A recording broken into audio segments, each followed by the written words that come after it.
What up, y'all? I am your host, Vegas, and this is another Hip Hop Now podcast bonus episode brought to you by the producers, the supporters over at patreon.com/hiphopnow. If you would like to learn what all of that is about, well, the link is in the description of this episode. But here's one example of what that is all about. Yes, this particular episode is brought to you by one of my Patreon supporters, Henry Hall. Shout out to him. Now, we know in the history of music there have been standout group members within a group. Doesn't matter if it's R&B, doesn't matter if it's hip hop, right? You have the Jackson 5, but then you have Michael Jackson, right? You have Harold Melvin in the Blue Notes, and then you have Teddy Pendergrass. You know what I'm saying? Some people are too young to even know who they are. Yeah, you're right. But nevertheless, in hip-hop, we have had some of those same situations, right? Groups that were cool or even dope, but one member in that group really stood out, and we're going to focus on those members from that group that sort of transcended the group itself in a lot of ways, right? So let's get right into it. We have 5 to go over, and the first one is none other than Ice Cube. Now, say what you want about who he is today, right? Big 3, are we there yet? You know, Friday series. But once upon a time, Ice Cube was one of the dopest rappers out of California ever, one of the pillars of West Coast hip hop, and one part of the dangerous group, the world's most dangerous group, NWA. What's dope about Ice Cube as a soloist and going solo is that he was dope within the group, right? MC Ren, Eazy-E, Dr. Dre, DJ Yella. You know, the group itself was already dope. Ice Cube was a big part of that.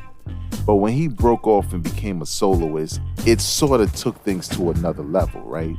He was able to really dominate lyrically what every song was going to be about, because every song was coming directly from him. And he went on a run, right, of albums, popularity, hits, everything as a soloist. Just crushed the game from America's Most Wanted to Death Certificate to The Predator. We don't count them yay days, so don't need them Don Mega days, we don't count them, all right? But nevertheless, man, Ice Cube as a soloist is one of the biggest rappers ever in the history of hip-hop. But he started in NWA, a group that could have honestly, as a group, they could have just went on as a group and, you know, had several albums, but they really only had 2, and Ice Cube was only featured on 1. Don't sleep, the second album was dope. But Ice Cube is a perfect example of a shining star in a group, especially considering that this group only really had 2 albums, whereas Ice Cube went on to have this long career. Honorable mention, of course, Dr. Dre. Here's another one, Busta Rhymes. Now, when Busta Rhymes debuted with his group, Leaders of the New School, I remember I saw a video for Case of the PTA on Video Music Box. Shout out to Ralph McDaniels. And I was like, I instantly just loved it because the video itself was really playful and inventive, and the cinematography, I'm gonna get all technical on y'all. The cinematography in the video really matched the energy and the feel of the record. And there was one guy that stood out, instantly stood out for me. Just the way when it got to his verse, it was like, this is the verse, right? And that's Busta Rhymes.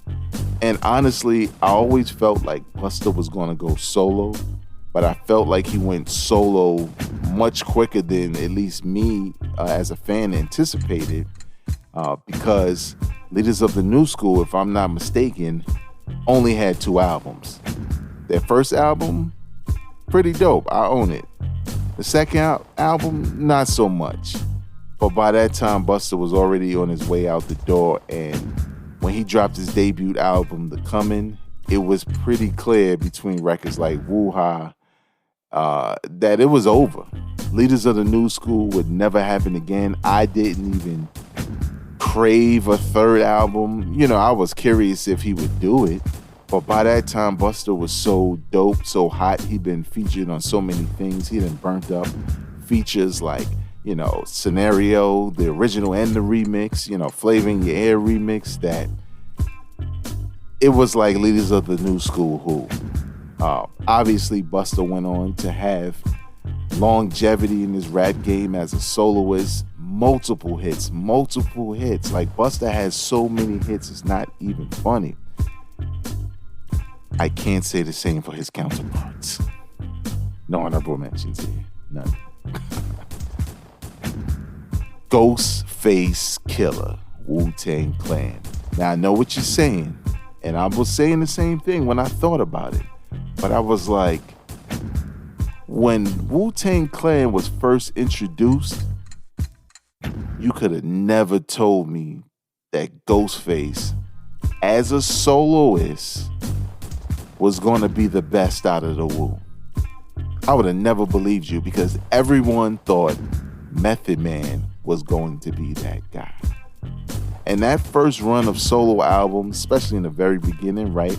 Tikal by Method Man and Liquid Swords by GZA, but Only Built for Cuban Links showed that Ghostface was a star. But he was alongside Raekwon, and once he finally dropped his debut, Iron Man, it was clear that he could stand alone. But it wasn't until his sophomore album, Supreme Clientele, one of the greatest hip-hop albums of all time, hands down, for a number of reasons that I'm not going to get into right now, it was clear that he was a megastar within a megastar group, right? He was standing out for 2 reasons. At that point in time, the Wu had maybe 4 albums, and the energy, the vibe, the hype behind the Wu wasn't as big as it was with Into the 36 Chambers, and even their second album, Wu-Tang Forever, right? By the time they released Iron Flag, and what's that other joint with the W, which is, I don't know about that one. I kind of like Iron Flag, but that W.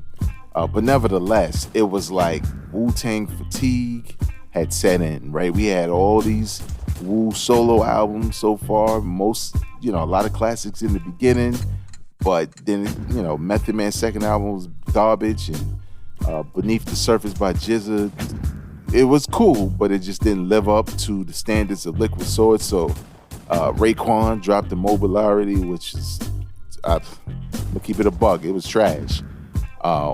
It just felt like the Wu was about to end. But Supreme Clientele by Ghostface brought that feeling back. And he went on a monster run also with solo albums, you know what I'm saying? That just kept going, like Fish Scale and even Bulletproof Wallace, even though Sony, Columbia, whoever messed up the track list and all that. If you get the opportunity to listen to what the original track listing was supposed to be, it continues what was dope about Supreme Clientele. And then he went on to do a bunch of other dope albums. He had a hell of a solo run that is unmatched within the group Wu-Tang Clan. It's just not matched. It's not on the same level. Not at all. So Ghostface, obviously, if we're gonna just talk about star power, the runner-up, Method Man. Ja Rule. Now, I know what you're gonna say. 50 Cent told us that we don't like Ja Rule. The Fire Festival documentary told us that we don't like Ja Rule. But that's not what I remember, right? I remember a lot of people really digging his first album and really digging some of the music that he put out, right? Not everything, but some of it. And then 50 Cent changed the whole narrative. But before that, Ja Rule was a part of a group called Cash Money Click. And I remember them because I was a Mike Geronimo fan. And I remember they had a song with Mike Geronimo. And Ja Rule stood out. I didn't remember his name, but I was just like, yo, these dudes are kind of dope. But that one dude, like, he got the voice and his bars was alright. And then he went solo. And I do not remember what happened to that group. I don't know the backstory, but it did not matter. Because the minute Ja Rule went solo, that was it. Regardless of what he may be to hip-hop fans as far as being a butt of some people's jokes, he had a hell of a run, right? On a number of levels. On a mixtape level, on a bars level, on a hardcore hip-hop level, on a radio level. He really ran the gambit and really had Murder Inc. on his back. But he came from a group originally. And you can't even remember the group. There are people right now listening to this where they're like, what? Cash Money Click? No, we ain't talking about Baby and them, right? We're not talking about them. We're talking about Cash Money Click, and Ja Rule was a part of it. And he clearly was a standout in that group, hands down. And lastly, used to be called Young Jeezy, Boys in the Hood. I'm going to keep it a buck with y'all. When it comes to the group Boys in the Hood, I only remember one record. And I also remember being really confused because I didn't know if Jeezy was a twin and one of them was in the group and the other one was solo, because it really felt like that group project dropped and then he had a solo album and people only cared about the solo album. And just like the other hip-hop artists I named, you don't really remember the group as much. Some do, but some don't. Some people didn't even know he was in the group. Mainly because he became so big as a soloist. Now, nowadays he drop albums, people really don't care, which is odd to me because he's kind of put out some really good stuff, but that's neither here nor there. But you can't deny Jeezy's run, the hype he had. It was like he could do no wrong, you know. And the records that he had that were timeless, right? My President is Black. Like, he had some timeless records. That's when Barack Obama was like, yeah, I know. But there you have it, man. Those are 5 hip-hop artists who used to be in groups and in a lot of ways transcended the groups, surpassed the groups as far as longevity with great hip-hop music. That's going to do it for me. You can follow me on Twitter, Instagram, and TikTok at Vegas World INC. And please know that this podcast is available wherever you get your podcasts, along with a podcast I got called Hip Hop Twitter. Look for it on your favorite podcasting app. Until next time, y'all, I am not a critic. I'm a fan. Peace.